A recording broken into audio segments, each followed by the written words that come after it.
Bonjour Claire Chatfield. Bonjour Thibault. Vous êtes senior partner au sein du cabinet de conseil en stratégie LEK Consulting et on va parler ensemble de stockage d'énergie, un domaine technologique qui devient primordial aujourd'hui à l'heure des défis environnementaux, à l'heure des énergies renouvelables, à l'heure du décollage de la voiture électrique. Pourtant, il faut reconnaître, ça fait longtemps qu'on parle de stockage d'énergie. Alors, première question, où est-ce qu'on en est réellement aujourd'hui ? Alors, il y a plusieurs indices qui permettent de penser que nous sommes en train de vivre un moment vraiment charnière. Le stockage d'énergie coûte toujours relativement cher, certes, mais le rythme du progrès technologique s'accélère et les prix commencent à chuter. Le secteur attire aujourd'hui des budgets R&D toujours plus importants. Et puis, il y a eu du mouvement dans le paysage concurrentiel avec une vague de fusion-acquisition. Par exemple, Total a racheté le fabricant de batteries Saft en 2016 pour plus d'1 milliard de dollars. Est-ce qu'on peut anticiper ce que seront les développements du stockage d'énergie à moyen terme ? J'en discute souvent avec les acteurs du secteur, mais c'est difficile car de nombreuses questions restent en suspens. Par exemple, comment développer des business models pérennes, comment pénétrer le marché, quel segment viser et quand. Mais vous qui êtes une spécialiste de la stratégie, quelles sont vos recommandations face à ces questions ?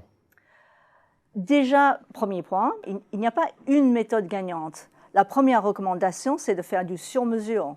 Les besoins et les comportements des utilisateurs restent mal définis et en constante évolution. Les acteurs doivent donc rester agiles, d'autant plus que la réglementation insérera des contraintes spécifiques selon les zones géographiques. Mais alors, quelle attitude adopter face à des comportements de clients qu'on connaît finalement assez mal ? Les fournisseurs de solutions de stockage ont clairement un rôle à jouer dans l'évangélisation du marché, surtout que les prospects restent, par essence, assez réticents au changement. Ils doivent donc convaincre les clients potentiels, mais aussi leurs actionnaires, en insistant sur les bénéfices de leur offre par rapport aux alternatives disponibles. C'est vrai que le stockage d'énergie reste généralement peu compétitif par rapport aux solutions traditionnelles. À titre d'exemple, le stockage aura du mal à concurrencer le gaz ou le diesel comme solution de backup pour des renouvelables, mais dans certaines zones isolées où l'électricité est chère, il y a déjà une carte à jouer. Par exemple, l'archipel d'Hawaï s'est doté d'un système de batteries stationnaires pour améliorer l'efficacité de ses fermes éoliennes et solaires. Mais le jour où le stockage d'énergie deviendra compétitif, qu'est-ce qui va se passer sur le paysage concurrentiel du marché de l'électricité ? Il est clair que ça va transformer fondamentalement le marché. Déjà, le consommateur va pouvoir disposer de la technologie à domicile, il pourra se muer en prosommateur, à la fois producteur et consommateur d'énergie. Certains acteurs répondent à ces évolutions en fournissant leurs propres solutions de production destinées aux particuliers. Par exemple, EDF et Engie ont lancé une offre solaire intégrée, gérée par un logiciel maison. On voit bien que les business models sont en train de se transformer, même chez les acteurs historiques. Est-ce qu'il faut en déduire que ces acteurs historiques se sentent menacés aujourd'hui ? Oui et non, on voit qu'ils évoluent le long de la chaîne de valeur. Ils cherchent avant tout à anticiper, mais ils ont du mal à se situer à 5 ou à 10 ans, tant les changements sont rapides. Et puis, il y a effectivement la menace que représentent les nouveaux entrants. Des acteurs comme Tesla ou Google sont capables de lancer des innovations disruptives.